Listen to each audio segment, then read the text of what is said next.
Hello friends, ഇന്ന് ഞാൻ വന്നിരിക്കുന്നത് കോണ്ടോ ടിപ്പിനെ പറ്റി പറയുന്നത്. അതായത് അതിപ്പോ നമ്മള് റീസെന്റ് ആയിട്ട് ഇൻസ്റ്റാഗ്രാമിലെല്ലാം ഭയങ്കര വൈറലാണ്. അപ്പൊ ശരിക്കും പറഞ്ഞാൽ കോണ്ടോ എന്ന് പറയുന്നത് എന്താണ്, നമ്മള് കുറച്ച് ലാർജ് ആയിട്ടുള്ള വൈഡ് ആയിട്ടുള്ള, ഇപ്പൊ എന്റെ നോസ് കുറച്ച് വൈഡ് ആണ്, അപ്പൊ അതിനെ നമ്മളൊന്ന് സ്ലിം ആക്കാൻ വേണ്ടിയിട്ടാണ് കോണ്ടോർ യൂസ് ചെയ്യുന്നത്. അപ്പൊ ഞാൻ എപ്പോഴും കോണ്ടോർ യൂസ് ചെയ്യുമ്പോഴത്തേക്ക് പെൻസിൽ വെച്ചിട്ടും ചെയ്യാറുണ്ട്, പൗഡർ കോണ്ടോറിങ്ങും ചെയ്യാറുണ്ട്. പക്ഷെ പെൻസിൽ ആകുമ്പോൾ കുറച്ചുകൂടെ ലോങ് ലാസ്റ്റിംഗ് ആയിരിക്കും. ഇപ്പൊ രണ്ട് തരത്തിലുള്ളതും നമുക്ക് ചെയ്യാം. ഇത് കെ ബ്യൂട്ടിയുടെ ഒരു ബ്രൗൺ പെൻസിലാണ്. ഇത് ഞാൻ എപ്പോഴും യൂസ് ചെയ്യുന്ന ഒരു ബ്രൗൺ ഐ പെൻസിൽ. അപ്പൊ ഇത് രണ്ടും വെച്ചിട്ട് നമുക്ക് എങ്ങനെ ചെയ്യുന്നതെന്ന് നോക്കാം. അതായത് ആദ്യം നമ്മൾ എക്സ് പോലെ വരയ്ക്കുവാണ് ചെയ്യുന്നത്.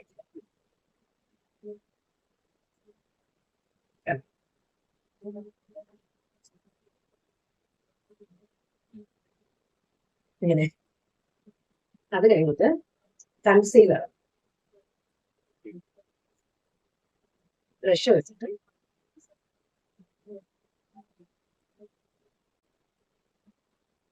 ഏത് ബ്രാൻഡിന്റെ കൺസീലർ ആയാലും കുഴപ്പമില്ല.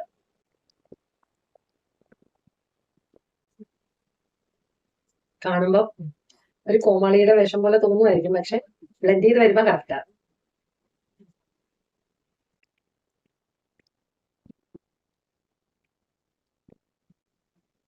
ഇതാണ് ഫൈനൽ റിസൾട്ട്.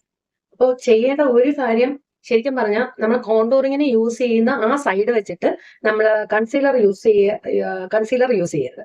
കൺസീലറിന് അടുത്ത ഒരു സെക്ഷൻ കൊടുക്കുക, കോണ്ടോറിന് സെപ്പറേറ്റ് ഒരു ഇത്.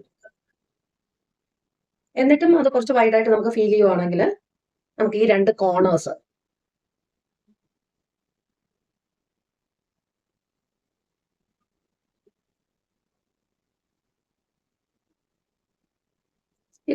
കൂടെ നമ്മളൊന്ന് പറയുന്ന കോണ്ടോറിന്റെ ബ്രൗൺ ഷെയ്ഡ് വെച്ചിട്ട് കൊടുക്കാമെങ്കിൽ വളരെ വൈഡ് ആയിട്ടുള്ള ആ ഒരു നോസ് നമുക്ക് കുറച്ചുകൂടെ ഒന്ന് ഷാർപ്പായിട്ട് ഫീൽ ചെയ്യും. അപ്പൊ നിങ്ങളൊന്ന് ട്രൈ ചെയ്ത് നോക്കൂ. നോക്കിയിട്ട് എന്താണ് അഭിപ്രായം.